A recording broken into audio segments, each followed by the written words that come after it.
दोस्तों, क्या आप जानते हैं यूपी के सबसे बड़े एक्सप्रेसवे के नए रिकॉर्ड का सपना अब हकीकत बनने जा रहा है। अब ये सबसे लंबे एक्सप्रेसवे का जो रिकॉर्ड है वो यूपी में पूर्वांचल एक्सप्रेसवे के नाम पर है, लेकिन जल्दी ही ये रिकॉर्ड, आप जिस तरह से जानते हैं कि गंगा एक्सप्रेसवे का निर्माण हो रहा है, तो ये गंगा एक्सप्रेसवे के नाम हो जाएगा। लेकिन इंपॉर्टेंट चीज ये एक और है कि दोनों का रिकॉर्ड तोड़ने के लिए एक और एक्सप्रेसवे आ रहा है।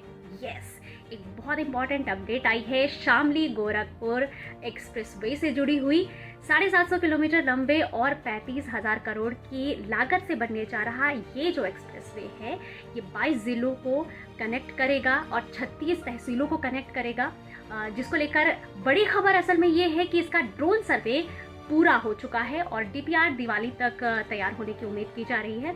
शामली जिले के थाना भवन क्षेत्र के गोगन जलालपुर गांव से इस एक्सप्रेसवे का आगाज होगा और अगले साल की शुरुआत में अधिसूचना जारी होते ही इसका जो कंस्ट्रक्शन है उसका पहला चरण यहीं से शुरू होगा।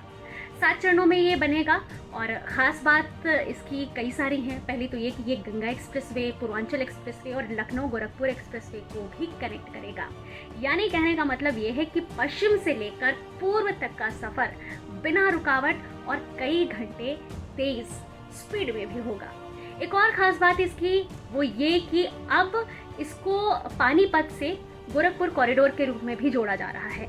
मतलब ये कि अब हमें मिलने वाला है हरियाणा से पूर्वांचल तक सीधा हाई स्पीड रास्ता।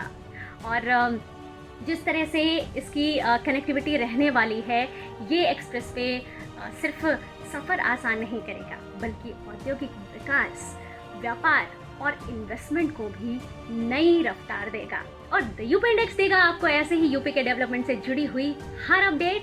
तो जुड़े रहिए अपनी आरती के साथ द यूपी इंडेक्स पर। Stay updated and stay connected. Thank you.